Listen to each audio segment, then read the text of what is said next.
Welcome to the Rugby Obsession Deep Dive. Great to be here. If you're as obsessed with Springbok rugby as we are, definitely hit subscribe so you don't miss our future chats. Absolutely. Today, we're getting into a really classic debate, I think, for Bucks fans. hmm When the pressure is absolutely immense, who delivered better as a pivot? The, let's say, instinctive Frans Steyn or the, super solid Handre Pollard? It's a brilliant question. And we've got some great material here looking back at, their really defining moments. Especially those big Rugby World Cup moments against England, right? Exactly, those nail-biting clashes. So our mission today is to sort of unpack their contributions, what made them tick in those moments, and maybe help you appreciate the different styles they brought. Yeah, because they were quite different, weren't they? Both vital to World Cup wins, both stepping up against, the old foe, England. You think back to 2007 first, Steyn? Yeah, Frans Steyn, he was, 20 years old? That's a kid, really. Barely. And he steps up 62nd minute of a World Cup final. Pressure doesn't get much higher. No. And slots this, a 48-meter penalty, made it 15-6. And that was pretty much game over for England, wasn't it? The sources say they just couldn't recover from that buffer. Right. That kind of composure, that sort of ice in the veins at 20, Mm-hmm. it's just, remarkable. It really is. And then you fast forward and you've got Pollard, the semifinal, most recent World Cup. Again, England. Again, a massive penalty. And the one Pollard himself apparently rates as the best strike of his career. Which says a lot. The articles describe him as the box quarterback, ice in his veins. But you see it in that kick, don't you? That absolute focus. So it's those moments, same opponent, huge stakes. That's what makes legends, I suppose. It really does. And if you're finding this comparison interesting, folks, just a reminder to subscribe to Rugby Obsession.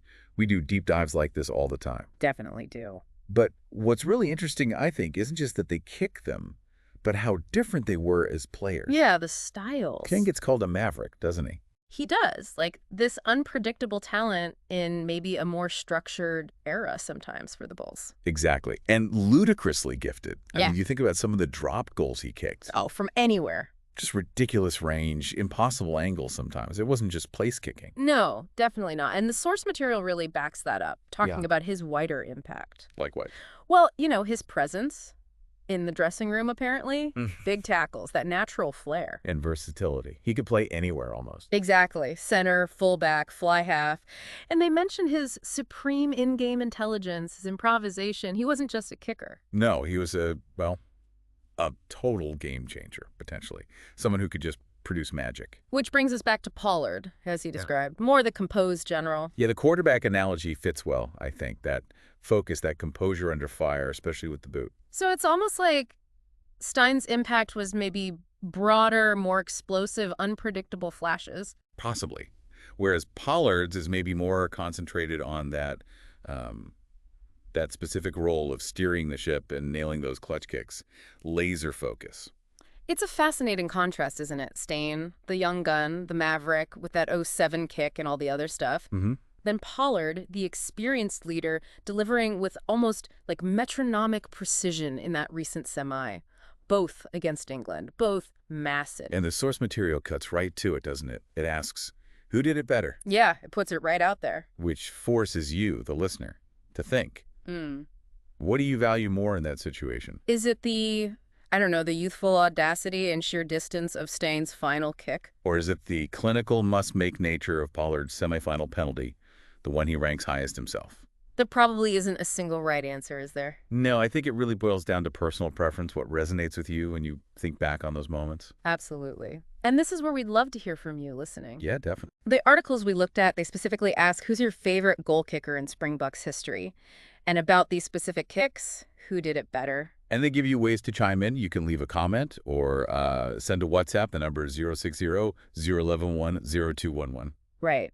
And they also suggest checking out the South African website's newsletters and, following them on socials for more Buck chat. So think about it. Mm-hmm. When you picture those kicks, what stands out? Is it Steyn's almost casual power as a youngster? Or Pollard's intense focus, shutting everything else out? Both under unbelievable pressure, but just, different vibes, different circumstances, a really rich comparison. So yeah, we've taken a pretty good look, I think, at Frans Steyn and Handre Pollard, two absolute legends delivering massive moments against England in World Cups. Steen's youthful flair and all-round game Mm-hmm. versus Pollard's ice-cool kicking. It's quite the study. So the big question back to you is, who do you feel actually had the bigger impact in those specific England games, or maybe even overall in terms of clutch kicking? Yeah, whose contribution stands out more for you when you think about those pressure moments? We genuinely want to know what you think. So please jump into the comments or use those other ways to get in touch we mentioned. We're really keen to see the range of opinions. Definitely. And one last nudge. Make sure you are subscribed to Rugby Obsession. You don't want to miss our next deep dive. We'll be back with more. Thank you so much for listening to the Rugby Obsession Deep Dive. We look forward to you listening to our next episode.